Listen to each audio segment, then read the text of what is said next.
महाराज की जय भवानी।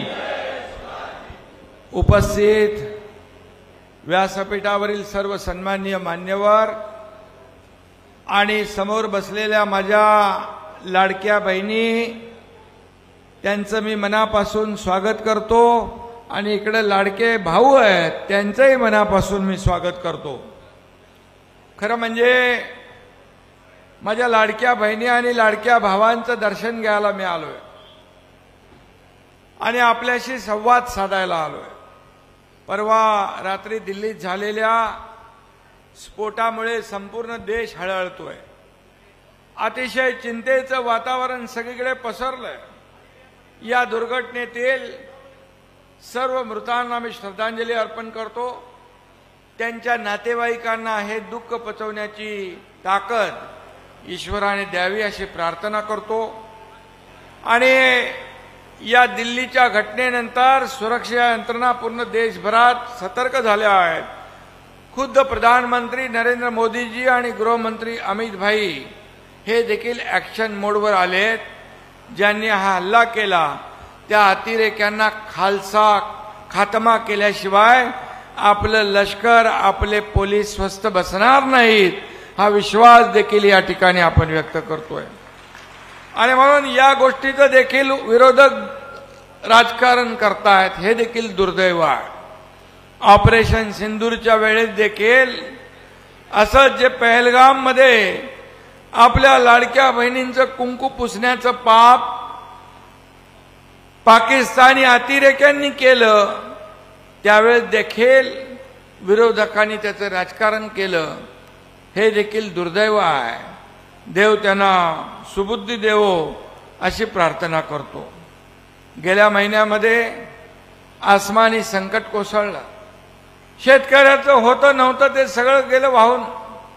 शेती गेली, जमीन खरडून गेली, दूध दुभती जनावरं गेली, घरांची पडझड झाली। शेतकरी मोठ्या संकटात सापडला आणि शेतकऱ्यातल्या डोळ्यात अश्रू पुसण्याचं काम या ठिकाणी आपल्या सरकारने आणि शिवसैनिकांनी केलं। त्यावेळेस मी दसऱ्याला मेळाव्याला मुंबईला येऊ नका म्हणून सांगितलं।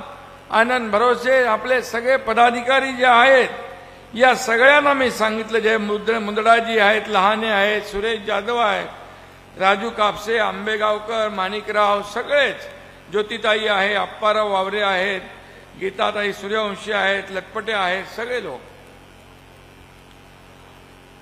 कारण शेतकरी इथं संकटात होता आणि मग शेतकऱ्याचे अश्रू पुसणं, त्याचं दुःख दूर करणं, त्याला मदत करणं ह्याला प्राधान्य द्या म्हणून मी सांगितलं। आणि आपण पाहिलं की आभाळ फाटलं तिथं ठिगळ कुठं कुठं लावणार अशी परिस्थिती शेतकऱ्याची झाली। आणि म्हणून आपण घरात हातावर हात धरून बसलो नाही, तर शेतकऱ्यांच्या बांधावर गेलो। आपण शिवसैनिक शेतावर लोकांच्या घराघरात गेले, नुसते हात हलवत गेले नाही, तर शिवसेनेची मदत देखील घेऊन गेले। सरकारने देखील 32,000 कोटींचं पॅकेज जाहीर केलं आणि आता ते शेतकऱ्यांच्या खात्यावर जमा होऊ लागले। आणि खरं म्हणजे मला या शिवसैनिकांचा सार्थ अभिमान आहे की जे संकटामध्ये शेतकऱ्यांच्या मागे उभे राहिले, शेतकऱ्यांचा दसरा साजरा करायला गेले। मी तेव्हा म्हणालो होतो शेतकऱ्यांची दिवाळी काळी होऊ देणार नाही, तो शब्द तुमच्या एकनाथ शिंदेने पाळला आणि या ठिकाणी आपल्या सरकारने निर्णय घेतला। आज त्यांच्या खात्यात पैसे जाऊ लागलेत आणि हे सरकार शेतकऱ्यांचं आहे। या सरकारच्या तिजोरीवर पहिला अधिकार माझ्या शेतकऱ्यांचा आहे, हे देखील मी या ठिकाणी सांगू इच्छितो। मी जेव्हा मुख्यमंत्री होतो 2.5 वर्ष, त्यावेळेस देखील शेतकऱ्यांचं नुकसान झालं, अतिवृष्टी झाली, कुठं दुष्काळ झाला, त्यावेळेस देखील आपण सगळे नियम बाजूला ठेवले, एनडीआरएफचे नियम बाजूला ठेवले, निकष बाजूला ठेवले, 2 हेक्टर ते 3 हेक्टर केली, सततच्या पावसाचं नुकसान दिलं, गोगलगाईने झालेलं नुकसान दिलं, सगळे नियम अटी शर्ती बाजूला ठेवल्या. कारण शेवटी शेतकरी आपला अन्नदाता भाईबाप आहे. आणि ह्यावेळी देखील आपल्या सरकारने, देवेंद्रजी, मी, अजितदादा या सगळ्यांनी मिळून निर्णय घेतला की यावेळेस शेतकऱ्याचं संकट मोठा आहे, प्रसंग बाका आहे. अशा प्रसंगात शेतकऱ्याच्या मागे उभं राहिलं पाहिजे, बिलकुल. आणि म्हणूनच आम्ही 32,000 कोटीचं पॅकेज तर जाहीर केलंच, पण यावेळेस शेतकऱ्याच्या कर्जमाफीचा पण निर्णय आपण घेतला आणि तोही आम्ही पूर्ण केल्याशिवाय राहणार नाही. दिलेला शब्द पाळणारं आपलं सरकार आहे. दिलेला शब्द पाळणारं आणि जे होणार तेच बोलणार असं आपलं सरकार आहे. आपला कार्यकर्ता घरात नाही, लोकांच्या दारात शोभून दिसतो. खऱ्या अर्थाने आपण ते केलं. संकटामध्ये आपत्ती आली की पहिली धावून जाते शिवसेना. संकट येतं तिथं धावून जातो तुमचा हा एकनाथ शिंदे. हे समीकरण आपलं आहे, हे समीकरण आहे.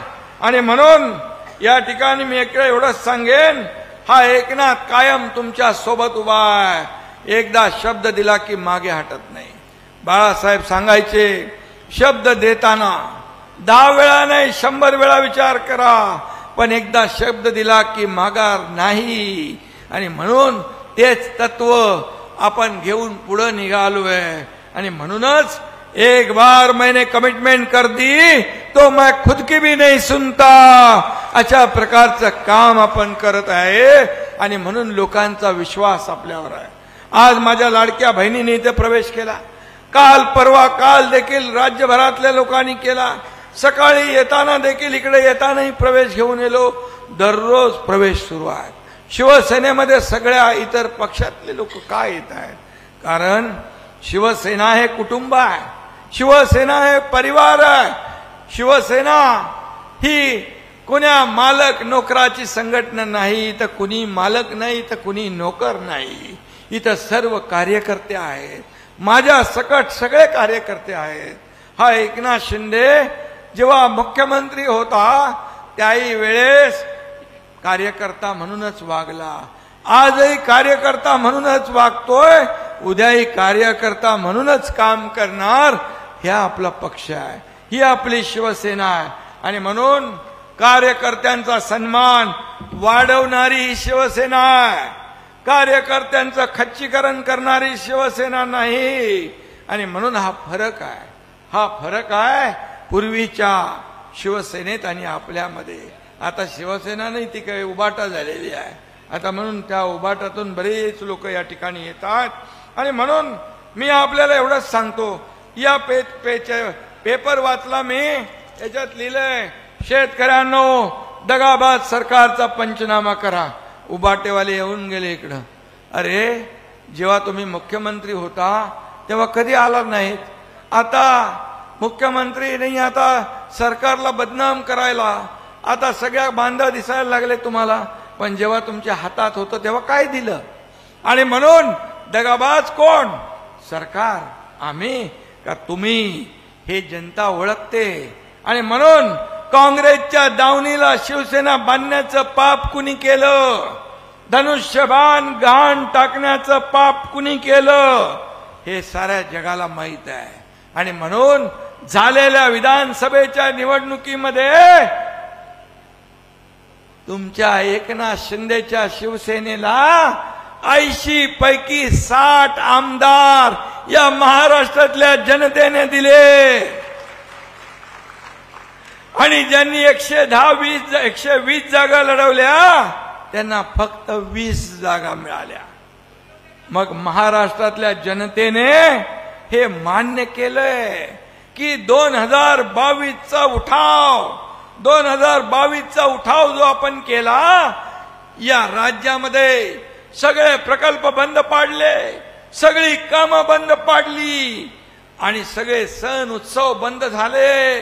एकनाथ शिंदे तुमचा मुख्यमंत्री झाला त्या सगळे स्पीड ब्रेकर हटवून टाकले, सगळे अडथळे काढून टाकले, विकासाला चालना दिली.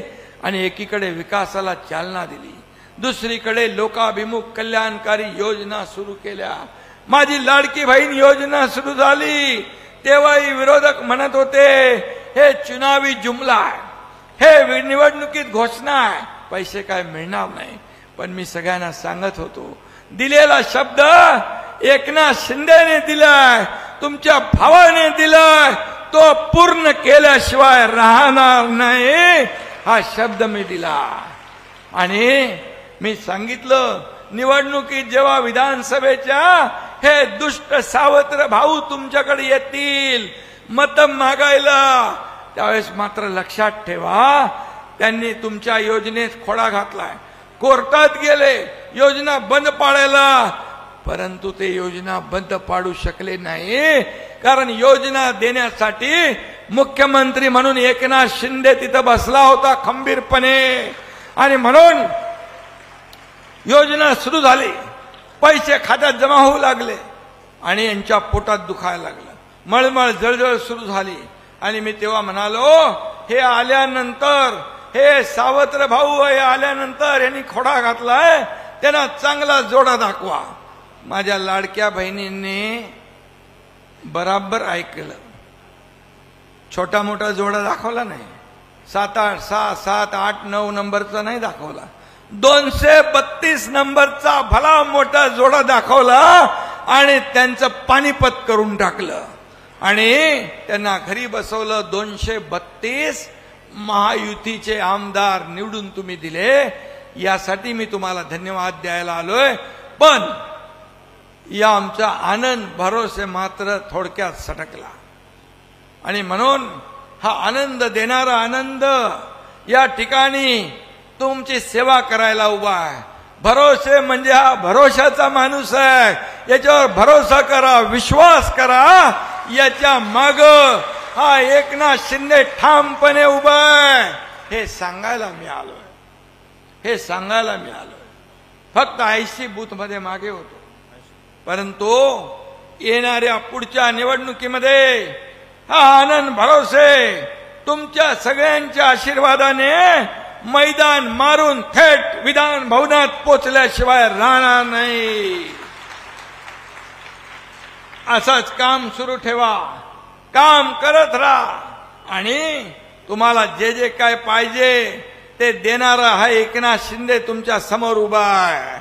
आणि म्हणून दिलेला शब्द पाळतो म्हणूनच हजारो लाखो लोक आज आपल्या बरोबर येतात. आज हिंदुत्व बाळासाहेबांचे विचार घेऊन पुढे चाललोय, धनुष्यबाण घेऊन आपण पुढे चाललोय. आणि म्हणून लोक येतात, लोक जुळतात. अरे दगाबाज कोण? ज्यांनी महाराष्ट्रातल्या लोकांची दगाबाजी केली, निवडून युती म्हणून आले आणि सरकार बनवलं काँग्रेस राष्ट्रवादी बरोबर. दगाबाजी कोणी केली, बेईमानी कोणी केली, या महाराष्ट्रातल्या तमाम माझ्या लाडक्या बहिणी भावानी शेतकऱ्यांनी ओळखलंय. म्हणून तर एकनाथ शिंदेला एवढं मोठं यश या महाराष्ट्रातल्या जनतेने दिलं. पद येतात, पद जातात, पण एकदा नाव गेलं की परत येत नाही. आणि म्हणून शिवसेनेचं नाव जपा, शिवसैनिकाचं नाव जपा. पद येतात, पद वर खाली होतात, परंतु मी जेव्हा मुख्यमंत्री असताना देखील म्हणायचो चीफ मिनिस्टर, सीएम म्हणजे कॉमन मॅन. आता DCM dedicated to common man म्हणतो. माझी बांधिलकी सर्वसामान्य माणसाची जुळली आहे. आणि मला तर आनंद आहे, अभिमान आहे की सगळ्या पदांपेक्षा या माझ्या करोडो महाराष्ट्रातल्या करोडो लाडक्या बहिणींचा लाडका भाऊ ही मला मिळालेली ओळख सगळ्यात मोठी आहे. आणि म्हणून मला त्याची चिंता नाही. तुम्ही जोपर्यंत माझ्या सोबत आहात, या महाराष्ट्रातली माता भगिनी जनता, शेतकरी, सर्व लोक आज सोबत आहेत, तोपर्यंत काही चिंता मला करण्याची आवश्यकता नाही. चिंता माझ्या केसाला धक्का लावण्याची कोणाची हिंमत नाही. हा एकनाथ शिंदे धाडस करणारा, हा एकनाथ शिंदे जेव्हा सरकार पलटवलं त्यावेळेस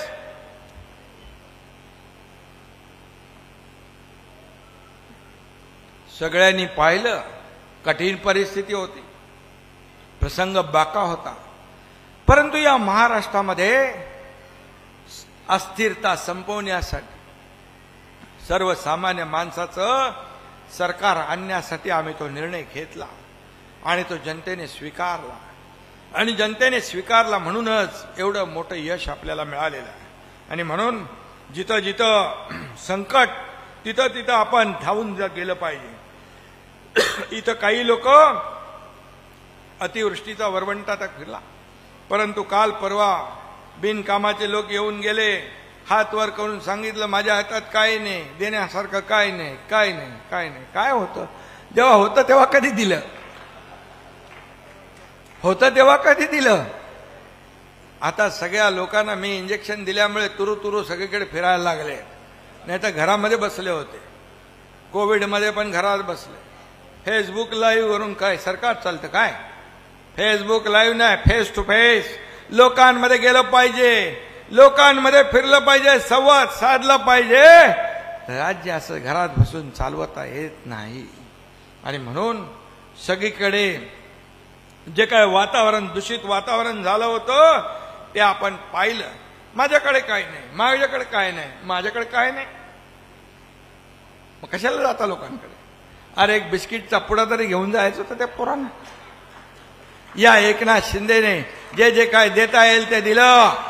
हा देणार आहे, हा घेणार नाही. ही देना बँक आहे, लेना बँक नाही.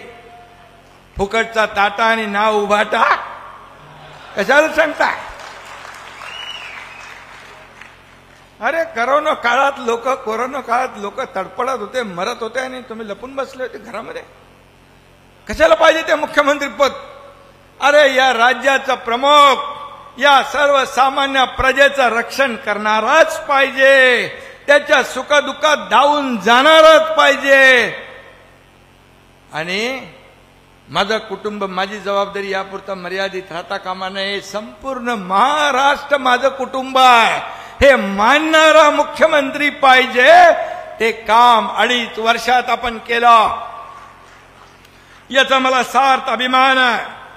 आणि म्हणून इथं आले, महायुतीला वोटबंदी करा, वोटबंदी करा. अरे परभणीची जनता शून्य आहे.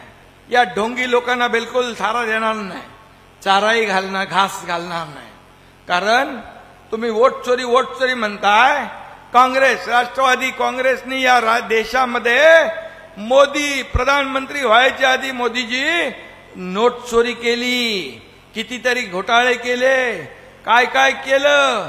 चारा घोटाळ्यापासून, गोबर घोटाळ्यापासून, कॉमनवेल्थ घोटाळ्यापासून, कोळसा घोटाळा, किती किती आठवू शकतो आपण. आणि म्हणून 2014 नंतर या देशाला विकासाकडे नेण्याचं काम आपल्या एनडीए सरकारने केलं. आणि त्यामुळे या देशाला एक नाव लौकिक प्राप्त होतोय. हा देश पुढे जातोय. या देशाला प्रधानमंत्री नरेंद्र मोदीजी जेव्हा जेव्हा पाकिस्तानला धडा शिकवायचा तेव्हा धडा शिकवतायत, विकास करायचा तेव्हा विकास करतायत, महिलांना देखील जेव्हा योजना करायच्या ते योजना करतात. आणि म्हणून आपण लेक लाडकी लखपती योजना केली. या ठिकाणी केंद्राची ड्रोन दीदी झाली, लखपती दीदी झाली. मुलींना उच्च शिक्षण देण्याचा निर्णय आपण घेतला. मी मुख्यमंत्री असताना 12:30 वाजता रात्री टीव्हीवर बातमी पाहिली माझ्या बहिणींनो, एका मुलीनं आत्महत्या केली अशी ती बातमी होती. का? इंजिनिअरिंगचं शिक्षण ती घेत होती, अर्धी फी सरकार भरत होतं, अर्धी फी पालक भरत होते.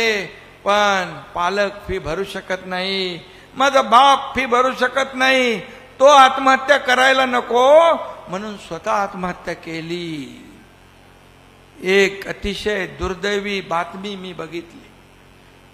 मी म्हणालो, सरकार सर्वसामान्यांचं कशाला पाहिजे हे सरकार?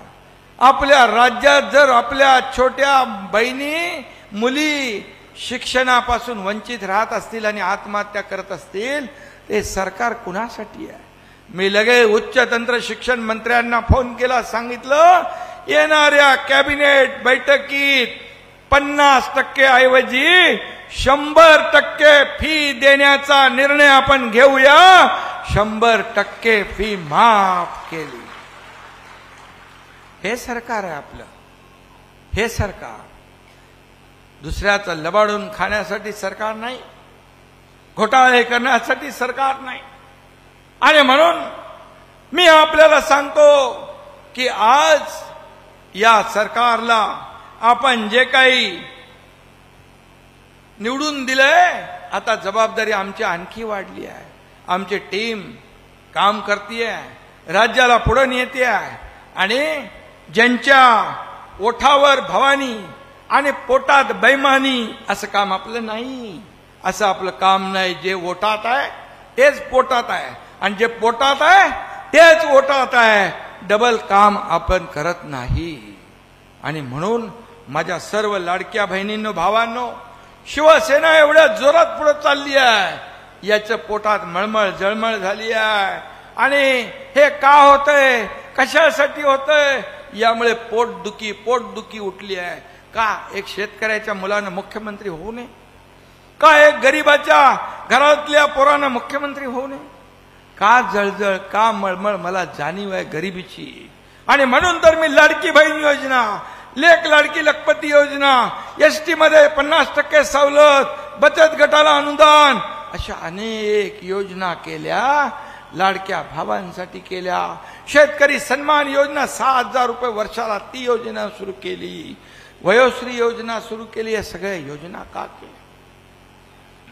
कारण गरिबी पाहिली आहे. माझ्या आईची तगमग पाहिली आहे. तिच्या डोळ्यातले वासरू मी पाहिले आहे. आणि म्हणून मी निर्णय घेतला, तो आजही सुरू आहे. तुम्हाला मी सांगतो, कोणी किती अफवा पसरवल्या, लाडकी बहीण योजना बंद होणार वगैरे, तरी सुद्धा मी सांगतो, लाडकी बहीण योजना कधीही बंद होणार नाही. कोणाचाही मायका लाला तरीही लाडकी बहीण योजना बंद होणार नाही. हा एकनाथ शिंदेचा शब्द आहे. जे बोलतो ते करतो, जे होणार नाही ते बोलणार नाही. हीच बाळासाहेबांची शिकवण आहे. आणि म्हणून मी आपल्याला एवढं सांगतो, आता लोकसभा आपण जिंकली आहे, विधानसभा महायुतीने जिंकली आहे. या पुन्हा आपल्याला स्थानिक स्वराज्य संस्था देखील आपल्याला जिंकायची आहे. कुठल्या कुठल्या आहेत आपल्या नगरपालिका? 7 आहेत. कुठे? गंगाखेड, पूर्णा, सोनपेठ,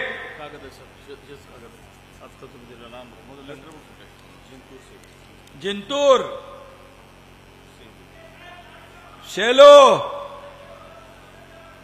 लाडक्या भावांचं पण माझं लक्ष आहे, बरोबर, काळजी करू नका. आणि जे जे मी बोललोय ते करणार. माझ्या भावांनो लक्षात ठेवा, हा एकनाथ शिंदे आहे. हा एकनाथ शिंदे आहे. आणि म्हणून प्राण जाय पर वचन न जायवाला हा एकनाथ शिंदे आहे. आणि त्यामुळे चिंता करू नका. मी एवढंच सांगतो, ज्या 7 नगरपालिका आहेत, या 7 नगरपालिकांवर आपल्याला भगवा झेंडा फडकवायचा आहे की नाही? भगवा झेंडा फडकवायचा? चला सगळ्यांनी हात वर करा आणि मला सांगा, या 7च्या 7 नगरपालिकांवर भगवा फडकवायचं काम आपल्याला करायचं आहे. कारण इथं भगवा फडकवल्याशिवाय स्वस्थ बसायचं नाही. जसा विधानसभेचा 232 आमदार आणून आपण गुलाल उधळला, तसाच गुलाल आता या निवडणुकांमध्ये देखील उधळायचा. आणि म्हणून मी आपल्याला सांगतो, मगाशी आनंदने सांगितलं, कुठं गेला कागद, काय काय पाहिजे? अंडरग्राउंड ड्रेनेज पाहिजे. अंडरग्राउंड ड्रेनेज म्हणजे वर किती चांगला असलं ते आतून खराब, पोट खराब असलं तर माणसाचं आरोग्य चांगलं नसतं. आणि म्हणून अंडरग्राउंड ड्रेनेज हे नगर विकास विभागाकडे आहे, तुमच्या एकनाथ शिंदेकडे आहे. पाणी पुरवठा योजना, नगरोत्थान, एकनाथ शिंदेकडे आहे, नगर विकास विभागाकडे आहे, तेही देणार. रस्ते हे देखील या ठिकाणी नगर विकास विभागाच्या माध्यमातून नगर विकास माध्यमातून आपल्याला रस्ते देता येतील. अहिल्यादेवी होळकर स्मारक त्याची दुरावस्था झाली आहे, ते चांगलं झालं पाहिजे. पुरातन महादेव मंदिर ते तर पुरातन आहे, आणि शंकराने तिसरा डोळा उघडल्यावर काय होतं माहिती आहे ना, आणि मग तेही आपण करू. 1343 दलित बालक स्मृती स्मारक हे करायचं आहे, आणि नागोबा मंदिर जीर्णोद्धार, आणि सगळ्यात महत्वाचं म्हणजे उजळ आंबा येथे लोकांच्या हाताला काम मिळालं पाहिजे म्हणून MIDC. आता MIDC पण आपल्याकडे उद्योग मंत्री उदय सामंत यांच्याकडे आहे. मी तात्काळ त्यांना आता सूचना देतो, निर्देश देतो, इथली प्रक्रिया MIDCची सुरू करा आणि या भागामध्ये देखील उद्योग येऊ द्या. आणि म्हणून मी आपल्याला एवढंच सांगतो की जे मी बोललोय ते माझ्या पूर्ण लक्षात आहे. याच्यातलं एकही काम फेल होऊ देणार नाही, हा शब्द आपल्याला देतो मी. आणि म्हणून हे महायुतीचं सरकार विकासाचं सरकार आहे, हे डबल इंजिन सरकार आहे. केंद्र आणि राज्याच्या मदतीने आपण पुढे जातोय. मोदी साहेबांनी 10 लाख कोटी रुपये महाराष्ट्राला दिले आहेत, आणि म्हणून या ठिकाणी ही योजना जी आहे आपल्याला पुढे न्यायची आहे. आणि म्हणून मी आपल्याला एवढं सांगतो, हे सगळं आपल्याला करायचं आहे. कारण या ठिकाणी म्हणाले आपण की लोक म्हणतात जगात जर्मनी आणि देशात परभणी. आता असं आपल्याला परभणी करायचं असेल तर यासाठी आपल्याला विकास कामं करावी लागतील. आणि तुम्हाला मी शब्द देतो की 2.5 वर्षात तुमच्या एकनाथ शिंदेने एवढे निर्णय घेतले, हा इतिहास झालाय. दुसरी इनिंग आता देवेंद्रजींनी आमची सुरू आहे, यामध्ये देखील काही कमी पडणार नाही. कारण शेवटी ही विकासाला चालना देणारं सरकार आहे, विकासाला पुढे नेणारं सरकार आहे, विकासामध्ये खोडा घालणारं सरकार नाही, घरात बसणारं सरकार नाही, लोकांच्या दारात बांधावर जाणारं सरकार आहे. आणि म्हणून या एकनाथ शिंदेला तुम्ही बघितलंय, जिथं पूर येतो, कोल्हापूर असू द्या, सांगली असू द्या, अगदी उत्तराखंड असू द्या, केरळ असू द्या, पेहलगामचा हल्ला असू द्या, जिकडं तिकडं संकट, तिथं हा एकनाथ शिंदे धावून गेलेला आहे. इर्शाळवाडी असू द्या, इर्शाळवाडीला गेलो डोंगर चढून, तिथं देखील माणसांच्या मृत्यूचा खच पडला होता. कसे त्यांना अशा परिस्थितीमध्ये मुख्यमंत्र्यांनी म्हणाले, काय जेव्हा मी काम करतो तेव्हा म्हणतात हे काय मुख्यमंत्र्याचं काम असतं. मग काय मुख्यमंत्र्याचं काम काय घरात बसायचं असतं का व्हॅनिटी व्हॅनमध्ये फक्त कॉफी पिऊन फिरायचं असतं? मुख्यमंत्र्याचं काम जनतेवर आलेलं संकट दूर करायचं काम मुख्यमंत्र्याचं असतं, मुख्यमंत्र्याचं सरकारचं. आणि त्या काळात मी फिरलो सगळीकडे, राज्यभर फिरलो. आणि म्हणूनच आज एवढ्या मोठ्या संख्येने आपण जे काही प्रेम दिलेलं आहे, हे प्रेम, आणि हेच सांगतो तुम्हाला, हे बूथ प्रमुख, गट प्रमुख, हे सगळी जी लोक आहेत, हे आपली निवडणुकीमध्ये काम करणारे हे कार्यकर्ते आहेत. हे सगळे कार्यकर्ते एकजुटीने उतरले ना तर विरोधकाचं डिपॉझिट गुल झाल्याशिवाय राहणार नाही. अशा प्रकारचं काम आपल्याला करायचं आहे. आणि म्हणून बूथ प्रमुखाला मजबूत करा. आनंद भरोसे सगळ्या पदाधिकाऱ्यांनी मी एकच सांगतो, हे कार्यकर्ते जपा. हे कार्यकर्ते आपल्याला मोठं करत असतात, हे कार्यकर्ता शिवसेना वाढवत असतात. जेव्हा हा कार्यकर्ता संकटात असतो त्यावेळी त्याच्या पाठीशी उभे राहा, त्याला मदत करा. तो कार्यकर्ता आयुष्यभर कधी विसरणार नाही. आणि म्हणून प्रत्येक बूथ प्रमुख हा पूर्ण ताकदीने काम करत असतो. त्याने ठरवलं पाहिजे माझा बूथ सर्वात मजबूत. अशा प्रकारचं काम बूथ प्रमुखाकडे माझ्याकडे मला अपेक्षित आहे, कारण बूथ प्रमुखच यादीवर काम करत असतो आणि म्हणून याद्या तपासणं काम करतो, याद्यांच्या लोकांच्या घरी जाण्याचं काम करतो, त्यांना मतदान केंद्रापर्यंत आणण्याचं काम करतो आणि म्हणून तो सगळ्यात मजबूत आहे. मी आपल्याला एवढंच सांगतो, माझ्या आयुष्यामध्ये सर्वसामान्य माणूस, एक शेतकरी कुटुंब, एक वारकरी कुटुंब, एक सर्वसामान्य कुटुंबातून हा एकनाथ शिंदे शाखा प्रमुख ते राज्याचा मुख्यमंत्री बनला. या सगळ्याच्या पाठी तुमचा आशीर्वाद आहे, तुमचा आशीर्वाद आहे. माझ्याकडे पैसा किती आहे, माझ्याकडे संपत्ती किती आहे, माझी प्रॉपर्टी किती आहे यापेक्षा, प्रॉपर्टी किती कमवली यापेक्षा माणसं किती कमवली, माणसांचं प्रेम किती कमवलं, हा माझा अजेंडा आहे, हा माझा अजेंडा आहे. आणि हा अजेंडा घेऊन आपण पुढे चाललोय. माझ्या पदाधिकारी आणि कार्यकर्त्यांना एकच सांगेन की या शिवसेना ही एक संघटना, एक परिवार, एक कुटुंब म्हणून आपण पुढे नेतोय. आणि म्हणून तुमचा हा कुटुंब प्रमुख, हा पक्ष प्रमुख, मी आपल्याला एवढंच सांगतो, तुमच्या पक्षाचा प्रमुख एकनाथ शिंदे आहे. हा लढताना तुम लढो हम कपडा संभालता ऐसा नाही, तुमच्या पुढे छातीचा कोट करून लढणारा एकनाथ शिंदे आहे. आणि म्हणून 2022ला जे बघ केलं ते अवघ्या राज्याने, देशाने नाही जगाने पाहिलं. कोण आहे एकनाथ शिंदे आहे, कोण एकनाथ शिंदे. 50 आमदार सोबत येतात, आम्ही कुणाचं घेऊन नाही गेलो, आम्ही सत्तेवर पाणी सोडून गेलो, सगळी मंत्री पद सोडून गेलो, आम्ही विचारधारा डोक्यात ठेवून गेलो. विचारधारा बाळासाहेबांची, आनंद दिघे साहेबांची विचारधारा पुढे नेली पाहिजे म्हणून आम्ही निर्णय घेतला आणि तो निर्णय अख्ख्या महाराष्ट्रातल्या जनतेने स्वीकारला. आणि म्हणून तुमच्यासाठी आम्हाला जगायचं आहे, तुमच्यासाठीच आम्हाला मरायचं आहे, तुमच्या विकासासाठीच आम्हाला काम करायचं आहे, तुमचं आयुष्य बदलायचं आहे. 1500 रुपये देऊन आम्ही स्वस्त बसणार नाही. माझ्या लाडक्या बहिणींना लखपती केल्याशिवाय आम्ही स्वस्त बसणार नाही, हा शब्द आहे. लाडक्या भावांचे काही विषय आहे, तेही विषय मार्गी लावू. शेतकऱ्यांच्या विषय, हे सगळे विषय जे आहेत हे मार्गी लावणं हाच आमचा अजेंडा आहे.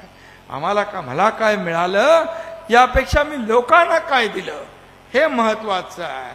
आणि म्हणून हा अजेंडा, का लोक प्रेम करतायत, का लोक येतात, का लोक शिवसेनेत सोबत येतात, याचं कारण एकच आहे, एक विश्वास, एक विश्वास आहे, शब्द आहे, दिलेला शब्द पाळणारी शिवसेना आहे.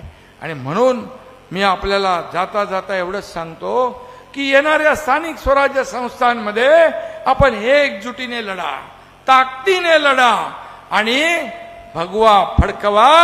उद्याचा दिवस आपलाच आहे, भविष्य आपलंच आहे.